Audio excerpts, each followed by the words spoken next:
نحمده ونصلي على رسوله الكريم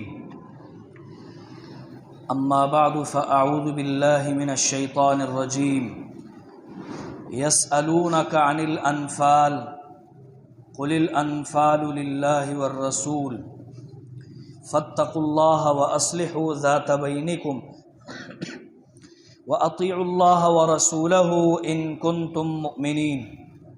ہر قسم کی حمد و ثناء اللہ رب العالمین کے لیے ہے، اور درود و سلام ہو امام الاولین والآخرین خاتم النبیین جناب محمد الرسول اللہ صلی اللہ علیہ وسلم کی ذات اقدس پر۔ قرآن کریم کی سورہ انفال میں اللہ تعالیٰ نے جہاد کے حوالے سے گفتگو فرمائی ہے، اور ایمان والوں کو جہاد کی ترغیب دی ہے کہ وہ ہر اعتبار سے اللہ کی راہ میں صرف اور صرف اعلیٰ کلمت اللہ کے لیے، اسلام کی سربلندی کے لیے ہر وقت جہاد کے لیے تیار رہیں۔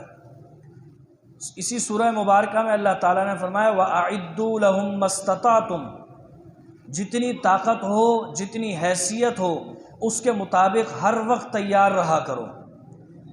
اور جب جہاد میں، اور یہ جہاد کیوں کرنا ہے، کن سے کرنا ہے، یہ بھی بتایا ہے۔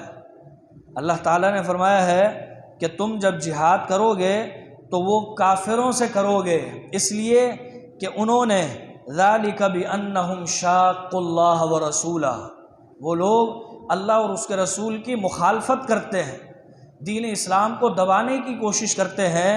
وَمَن يُشَاقِّ اللَّهَ يُشَاقِقِ اللَّهَ وَرَسُولَهُ فَإِنَّ اللَّهَ شَدِيدُ الْعِقَابِ، یہ جو مخالفت کرتے ہیں اللہ اور اس کے رسول کی، اس کی وجہ سے اللہ کی ان پر سخت پکڑ آئے گی، اور سخت پکڑ اس صورت میں بھی ہو سکتی ہے کہ مسلمانوں کے وہ شکار ہو جاتے ہیں اور مسلمانوں کے ہاتھوں رسوا ہوتے ہیں۔ پھر اللہ تعالیٰ نے اسی سورہ مبارکہ میں مومنوں کو حکم دیا ہے کہ اذا لقیتم الذین کفروا زحفا، جب تم کبھی ان مشرکوں کے آمنے سامنے آ جاؤ، اول تو دشمن کے سامنے آنے کی تمنا نہیں کرنی چاہیے۔ نبی علیہ السلام نے منع کیا لا تتمنوا لقاء العدو، دشمن سے ملنے کی یا دشمن سے مقابلہ کرنے کی تمنا نہیں کیا کرو، لیکن جب مقابلہ ہو جائے تو پھر فرمایا فلا تولوہم الادبار، پھر وہاں سے بھاگنا نہیں ہے، پھر وہاں پر جم کے لڑنا ہے اور ان دشمنوں کو نیست و نابود کر دینا ہے، جس طرح بدر کے معرکے میں مسلمانوں نے کم تعداد کے باوجود جب ان سے مقابلہ ہو گیا تو بڑی بہادری کے ساتھ لڑے۔ فرمایا فلم تقتلوہم ولکن اللہ قتلہم، اللہ فرماتا ہے تم جو بدر میں لڑ رہے تھے، تم نے انہیں قتل نہیں کیا، اللہ نے انہیں قتل کیا ہے۔ وما رمیت اذ رمیت، اور تم جو تیر اندازی کر رہے تھے، نیزے پھینک رہے تھے، یہ تم نہیں پھینک رہے تھے، ولیکن اللہ رما، حقیقت تو یہ ہے کہ اللہ تعالیٰ تمہاری مدد کر رہا تھا، اور گویا ایسا تھا کہ اللہ ہی تم پھینک رہا ہے تیر۔ غزوہ بدر میں اور دیگر غزوات میں مشرکین اور منافقین جو لڑنے کے لیے آئے تھے، اس کی ایک وجہ یہ تھی کہ مسلمانوں کے سامنے ابلیس بھی لڑنے آیا تھا۔ اللہ فرماتا ہے وَإِذْ زَيَّنَ لَهُمُ الشَّيْطَانُ أَعْمَالَهُمْ وَقَالَ لَا غَالِبَ لَكُمُ الْيَوْمَ، اس شیطان نے کفار سے کہا آج تمہیں گھبرانے کی ضرورت نہیں ہے، آج تم پر کوئی غالب نہیں آئے گا، تم ہی جیتو گے۔ فَلَمَّا تَرَاءَتِ الْفِئَتَانِ، جب وہ لشکر آمنے سامنے ہوئے تو جہاد سے پہلے تو یہ ابلیس ڈینگے مار رہا تھا کہ میں تمہارے ساتھ ہوں، تمہیں سپورٹ کروں گا۔ فلما ترات الفئتان نکص علی عقبیہ، جب اس نے دیکھا کہ سامنے تو صرف 313 نہیں ہے بلکہ حقیقت میں 5313 ہیں۔ 5000 کون سے؟ 5000 فرشتے، 5000 فرشتے اور 313 مسلمان۔ جب اس نے یہ دیکھا نکص علی عقبیہ، ایڑیوں کے بل بھاگ گیا۔ وقال، اور کہنے لگا انی بریء، او بھائی میں تمہاری مدد نہیں کر سکتا، میں بری الذمہ ہوں، انی ارا ما لا ترون، میں تو ایسی چیز دیکھ رہا ہوں جو تم نہیں دیکھ سکتے۔ انی اخاف اللہ، جب کافروں کو پھنسا دیا اب کہتا ہے میں تو اللہ سے ڈرتا ہوں بھائی، میں نہیں لڑ رہا ان لوگوں سے، بھاگ گیا۔ جب اللہ نے فتح دے دی تو پھر اس کے بعد مسلمانوں کا سوال تھا کہ یسألونک عن الانفال، کہ یہ جو ہمیں مال غنیمت ملا ہے، یہ اللہ تعالیٰ کا فضل و کرم ہے مسلمانوں پر کہ اللہ نے اس امت کے لیے خاص طور سے غنیمت کے مال کو حلال قرار دیا ہے۔ نبی علیہ السلام کا فرمان ہے مجھ پر 5 چیزیں خاص طور سے مجھے عطا کی گئی ہیں، اس میں سے یہ ہے کہ احلت لی الغنائم، میرے لیے غنیمت کا مال حلال کیا گیا ہے۔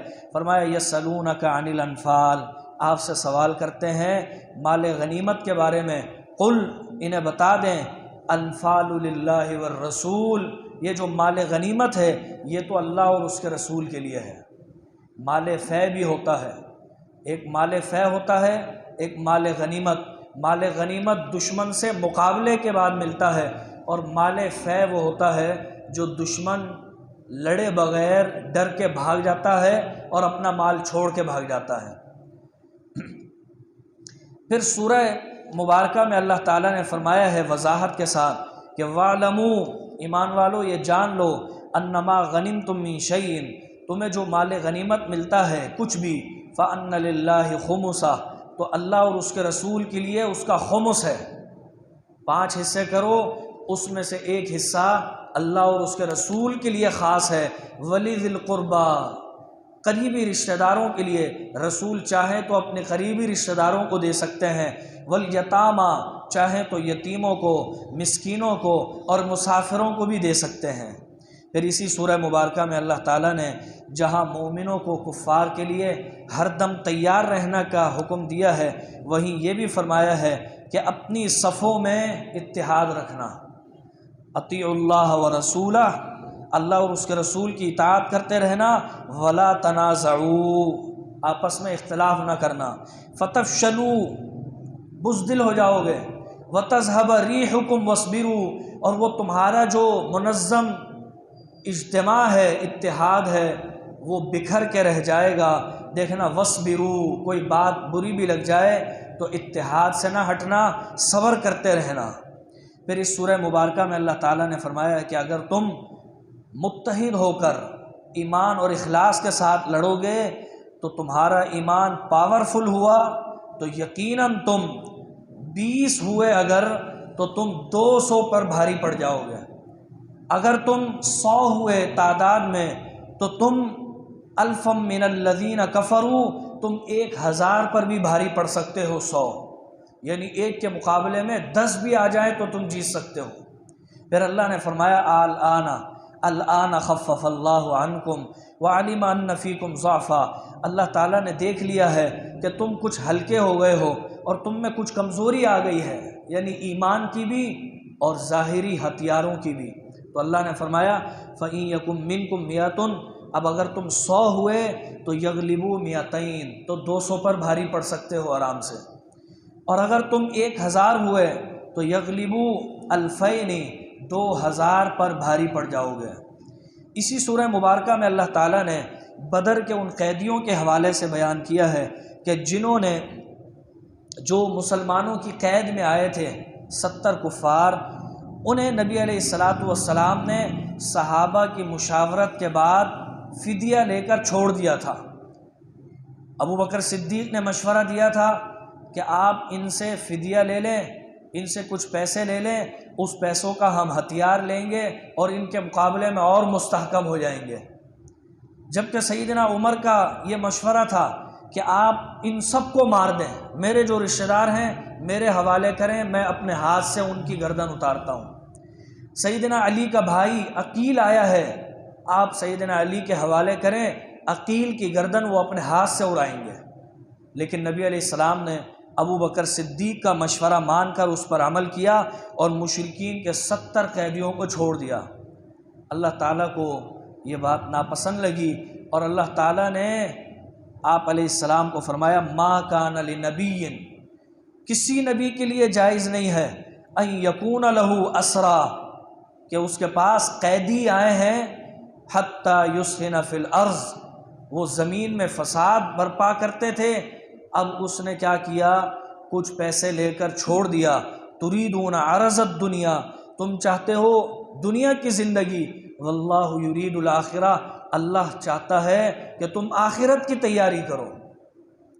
ڈانٹ دیا، اور حتیٰ کہ حدیث میں آتا ہے کہ دوسرے روز نبی علیہ السلام اور ابو بکر صدیق رضی اللہ تعالیٰ عنہ رو رہے تھے۔ سیدنا عمر نے پوچھا کیوں رو رہے ہیں؟ فرمایا عمر، عذاب اللہ نے بھیج دیا تھا، اور وہ عذاب یہ جو سامنے درخت ہے یہاں تک پہنچ گیا تھا، لیکن اللہ نے مجھ سے یہ وعدہ کیا ہے کہ جب تک آپ یہاں موجود ہیں عذاب میں مبتلا نہیں ہو سکتے، اللہ نے ہمیں بچا لیا ہے، تمہارا مشورہ اللہ کو پسند ہے۔